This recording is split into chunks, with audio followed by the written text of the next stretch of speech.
Allez, on vous parle du e-commerce. Pourquoi? Avec malheureusement peut-être une mauvaise nouvelle pour les aficionados d'Amazon, Cdiscount et autres AliExpress, donc les sites marchands. Préparez-vous à payer plus cher vos produits. Pourquoi? Parce que l'Europe, enfin la Commission européenne, a décidé de donner un grand coup de pied dans la fourmilière. Bonjour Émilie. Bonjour David.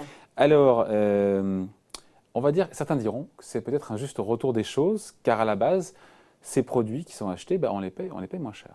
C'est vrai, vous avez Ceux raison. qu'on achète en ligne, pardon. Ouais. Ceux qu'on achète en ligne. C'est vrai que quand on se fournit sur ces plateformes, on a vraiment l'impression de faire des bonnes affaires, que ce soit sur, allez, je vais citer les ordinateurs, les smartphones ou encore les appareils photo pour ne citer que.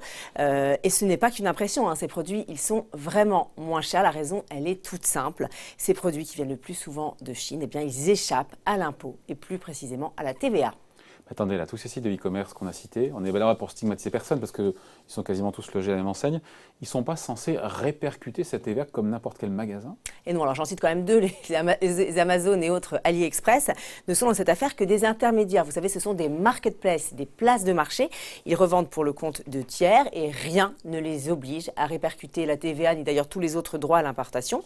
Du coup, les vendeurs tiers, ils en profitent. Selon un rapport de l'inspection des finances, 98% d'entre eux ne sont tout simplement pas immatriculés à la TVA en France. Émilie, on se dit, mais comment est-ce que c'est possible pour le coup? Parce que l'État français, le fisc, je sais pas moi, les douanes, comment ils peuvent laisser faire tout ça?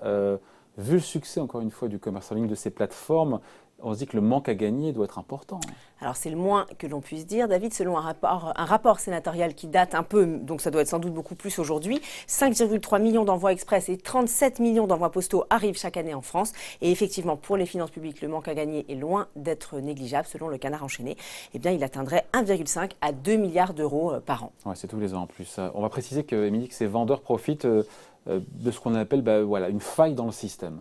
Et oui, il faut savoir qu'actuellement, les envois de faible valeur, en dessous de 22 euros, sont exonérés de TVA. Et comme ce sont les vendeurs tiers qui déclarent la valeur de leurs biens, ils n'hésitent pas à les sous-évaluer. Alors par exemple, ils vont les déclarer comme si c'était des pièces détachées, des cadeaux ou encore des échantillons d'une valeur donc inférieure à 22 euros. Et le tour est joué, personne ne va les contrôler, personne ne va leur chercher de noises.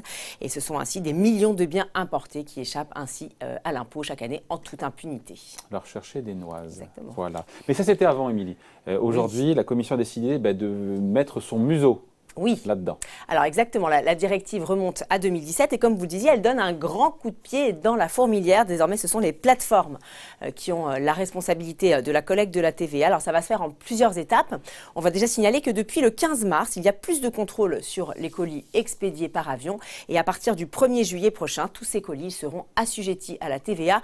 Attention, ça ne concernera que les envois express. À partir du 1er mars 2023, ça s'appliquera à l'ensemble du fret aérien. Avant à horizon 2024, à tous les biens importés, qu'ils arrivent par les airs, par la mer, par la route ou par le rail, il n'y aura désormais plus aucune exception. Bon, je suis bassement matérialiste, mais je vois une conséquence directe à tout ça, c'est qu'on va payer peut-être plus cher nos smartphones, nos ordinateurs et tout le tintouin. Et oui, c'est un petit peu l'envers de la médaille. C'est vrai que ça va faire plus de rentrées fiscales, mais in fine, des produits plus chers pour nous consommateurs. Alors, certains avocats spécialisés prévoient un surcoût de 20 à 30%, 20% pour la TVA et 10% supplémentaires pour se mettre en conformité avec les normes européennes.